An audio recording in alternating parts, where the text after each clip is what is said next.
Peace, love, hope, and well vibe. Try and like and subscribe. Help your boy break away from that 9 to 5.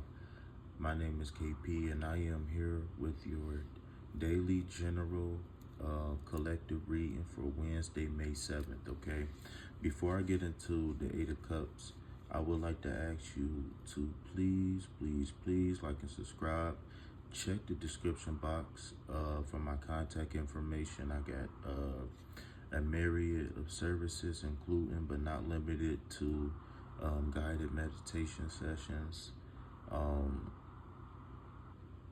of course, tarot readings, coaching sessions, and so much more. Okay, so please, like I said, reach out, email, phone number. All right, so here we go. We have the 8 of Cups. Okay, so for those long-time listeners of the channel, first of all, I want to say thank you. But secondly, if you've been following me for a while, you know this is probably one of my favorite cards of the whole deck. And the reason why is because upon many reflections of this card, I received something that allowed me to look at this card different, which was a reference to some of my own experiences, right? And one thing that I always notice in tarot is the way that the items are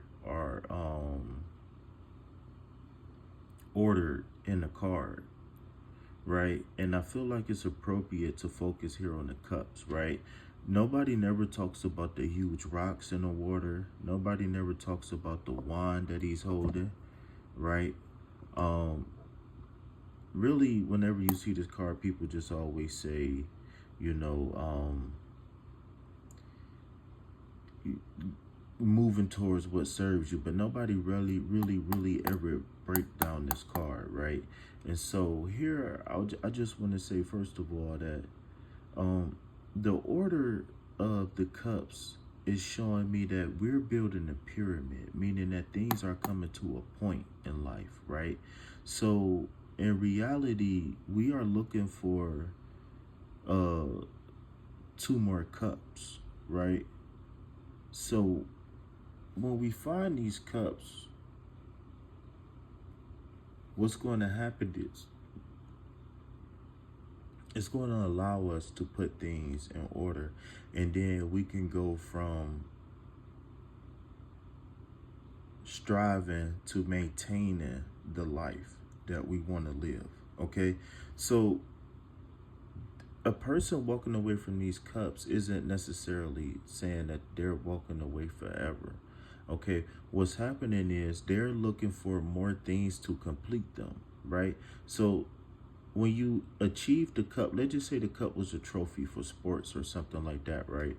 When you receive the trophy, right, that means that you have worked hard for a period of time, and then you earned whatever the prize was. Okay, so each one of these cups represents a manifestation, but they represent special manifestations that's near and dear to the person's heart, or your heart, or whoever's heart, right? So when people earn trophies, I want to ask you a question, right? When people earn trophies, they don't throw the trophies away. They don't, well, sometimes they end up in the garage or something like that, but you know, it's very rare that you get like championship rings, trophies, anything of the sort just thrown away, right? That rarely ever happens. So why would a person abandon all of these cups that they worked so hard for, right? And so when I had that realization that we're looking to still gain balance and stability, law, and order as we transition from the 8 to the 9, because the 9 represents fulfillment, right? So in this card, what happened was this guy had a ritual, right, where he sat down and he looked at his life and he felt some turmoil, right? And these huge rocks inside the water represents just that turmoil, meaning that he's unhappy, he's incomplete, right? This doesn't necessarily mean that you have to start over, right? The 8 of Cups is saying that you need to take action to fulfill the heart, to keep the heart flowing, right? This is why they say sometimes, you know, the healers need healing, or, you know, some of those old cliche sayings, but they not really cliche, right?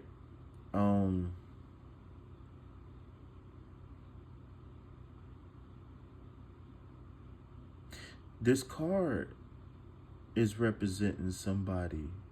You know what? I'm getting out of order, right? So let me go in order, okay?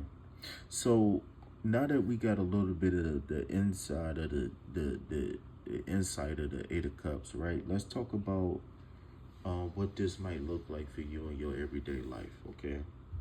So I would say the theme of this will be to live authentically, okay? Like I said, this person has sat down and really looked at himself and said, okay, I got this, I got that, I got this, and I got that. What else do I want? I know I want something, right? I don't know what I want. So what happened is he sat down, he meditated, and he focused on trying to clear the blockages that's here. As you can see, there is no room for the water to flow, right?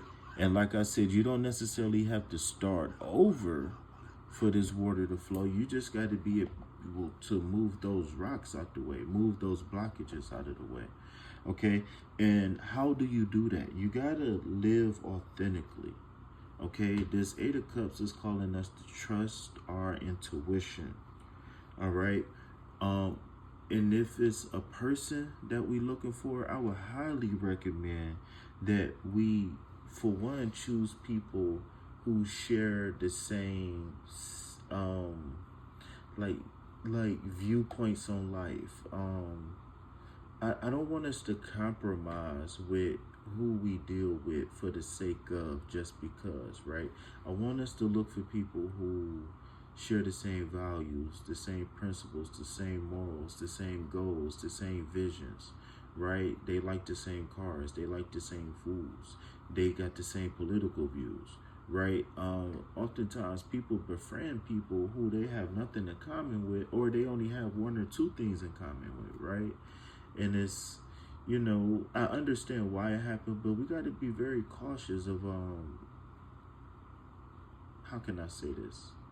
Just being friendly, right? We just got to be cautious. Not to say that anything is going to happen bad or anything like that, but, you know, especially when you don't got yourself together and you don't put yourself first, you know, things can kind of be a little, you know what I'm saying? So it's always good to take time and to reflect, right? So let me go ahead and end this advice that I got, okay? So again, look for authentic connections. Look for people who's excited to see you as you are of them. And even if they don't show the excitement, right, there's things that they can do, like consistently call you or text you, say, hey friend, you know, I ain't want nothing, I was just checking on you to see how you was doing, right? Or whatever it is, right?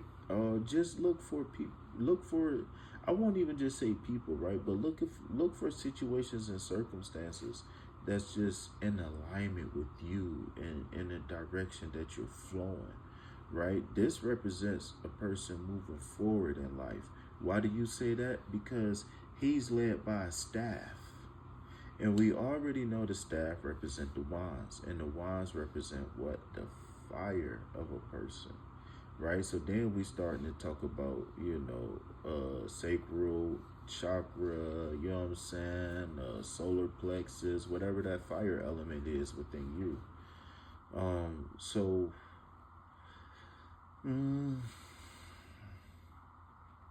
yeah,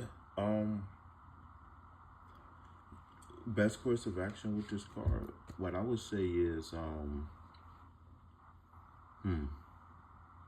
build a mantra or affirmation or a situation and circumstance that revolves you being authentic, where you don't have to worry about people judging you and stuff like that. Oh, you got this and you got that, and now you want to go this, now you want to do that, now you want to go there. You know what I'm saying? We're not worried about that. I want us to focus on situations and circumstances where growth is promoted, right? Where prosperity is key. All right. Well, peace, love, health, and wealth. I'm out.